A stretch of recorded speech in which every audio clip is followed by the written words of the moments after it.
Bakit tanghin ang tao? Bakit nagkakasakit? Halimbawa, pasintabi po sa mga nakikinig na maaaring tamaan.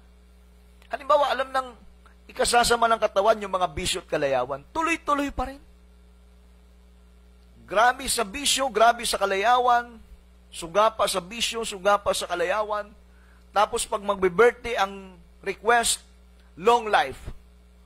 O paano ka bibigyan ng Panginoong Diyos ng mahabang buhay, inaabuso mo yung katawan sa pamamagitan ng mga bisyo at kalayawan? Pag hindi mo iningatan ang sarili mo, manghihina ka to the extent magkasakit ka at mapapaaga pa ang buhay mo. Yun po yung reality.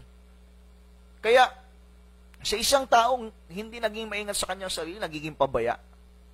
Walang pakundangan minsan, na parang siya yung may-ari ng kanyang buhay.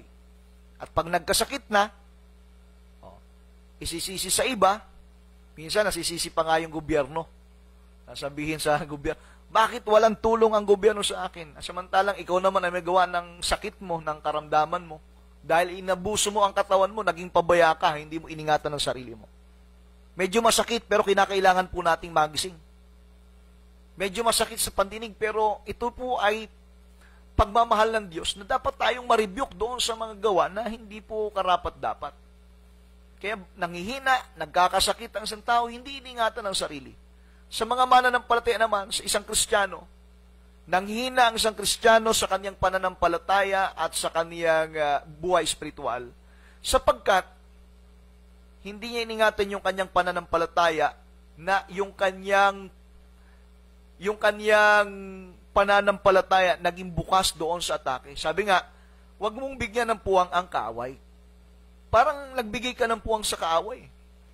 Eh, sabi ng Biblia, huwag ninyong bigyan ng daan ang dyablo.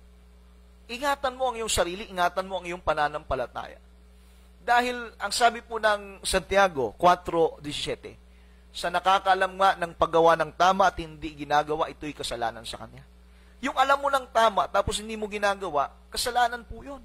Eh lalo na, yung mali, na alam mo ng mali, tapos gagawin mo pa. Eh double po yun. Doble, dagdag yung kasalanan po roon. Yung mabuti na hindi ginawa, kasalanan na. Lalo kung nasa kamay mo at mayroon kang kakayahan. Gaano pa kaya yung alam mong hindi mabuti, pero nandun naman yung iyong patuloy na paggawa. Kaya, ito po isang eye-opener sa atin, mga kapatid at mga kaibigan. Maaring sa akin pong mga pananalita, may mga pagkakataon na saktan tayo, na-rebuke tayo, nasaway tayo. Pero rin po, nawa, gamitin kasangkapan po ito ng Panginoon. Ma-realize natin yung aking sinasabi. Hindi po ako nagsasalita sa ganang sa aking sarili. Nagsasalita po ako under the leading of the Lord. Nagsasalita po ako as experience sa mga nakikita ko sa paligid. Kung kaya, ito po ay mensahe para po sa atin. Ito po yung mabuting balita na dapat nating maintindihan.